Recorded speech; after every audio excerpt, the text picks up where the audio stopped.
I want to take you back to high school chemistry this morning. I never had high school chemistry, but I know that some of you did, because my kids did. Do you remember what compound is formed when you combine sodium hydroxide with hydrochloric acid? Water? Well, yes, water. But there's another thing that comes with the water, and it's an important part of your Thanksgiving dinner.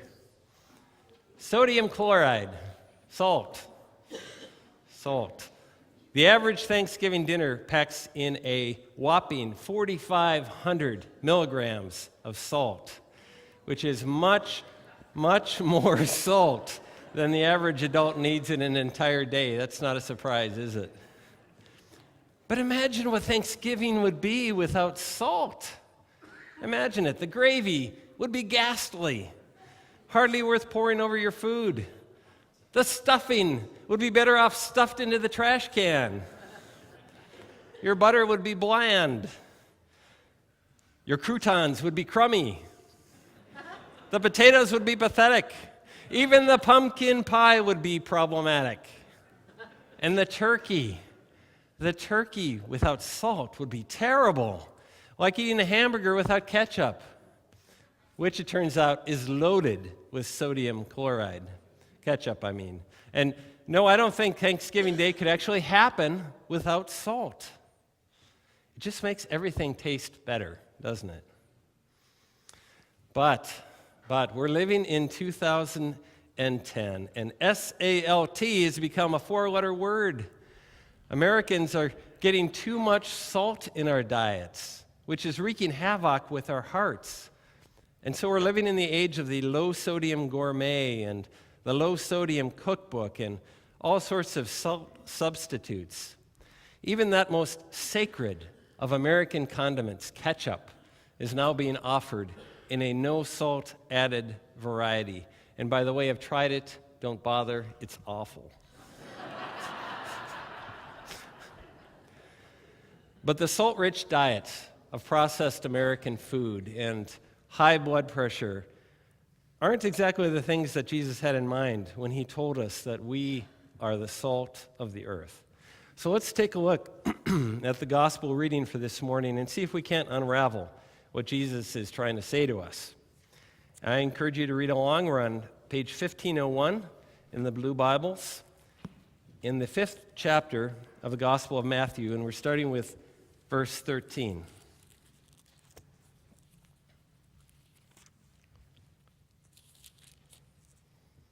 Page 1501. You are the salt of the earth, but if the salt loses its saltiness, how can it be made salty again? It is no longer good for anything except to be thrown out and trampled by men. You are the light of the world. A city on a hill cannot be hidden. Neither do people light a lamp and put it under a bowl. Instead, they put it on its stand, and it gives light to everyone in the house. In the same way, let your light shine before all women and men, that they may see your good deeds and praise your Father in heaven.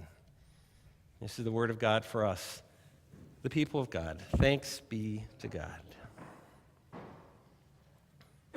Well, according to my son, the aspiring chemical engineer, salt is one of the least interesting compounds in all of chemistry. It's also one of the most common. If you were to remove all the salt from the world's oceans and pile it up all over the continents, the dry land, there would be a layer of salt 500 feet deep. That is a lot of salt.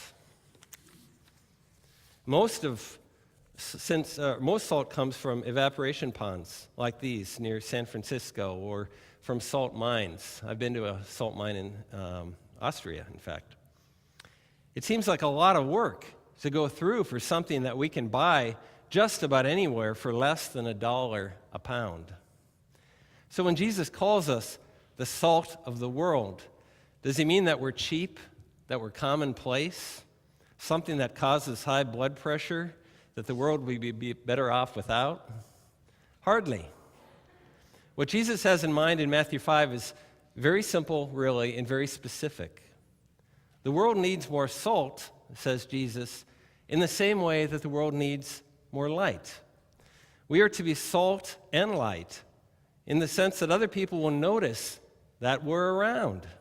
We're supposed to stand out in the crowd. We are to be holy, set apart, in this world, but not of this world. And for Christians to not be salty would be as inconceivable as lighting a lamp and then hiding it under a bowl.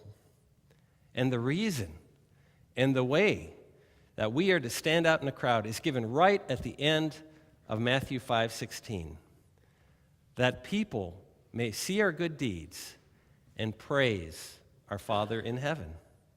It's that simple.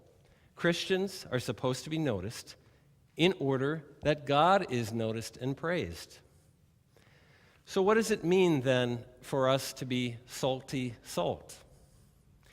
Well, random acts of kindness are usually not very salty. Now, don't get me wrong. I really, really like random acts of kindness. Who wouldn't enjoy going through the Caribou drive-thru and having the person in the car ahead of them pay for your coffee? And I like not only getting random acts of kindness, but I like practicing random acts of kindness because they allow me to feel like I'm loving my neighbor without the hassle of actually being in relationship with them, without committing to an ongoing responsibility, without the awkwardness of having to explain that the reason I'm able and wanting to bless them is because Jesus first loved me. So random acts of kindness make me feel good, but they don't do a very good job of accomplishing what Jesus had in mind, that people may see our good deeds and praise our Father in heaven. Even something so obviously good as handing out canned goods to the poor can lose its saltiness if we fail to season the gift of the food with a gracious pointing to the love of Jesus Christ.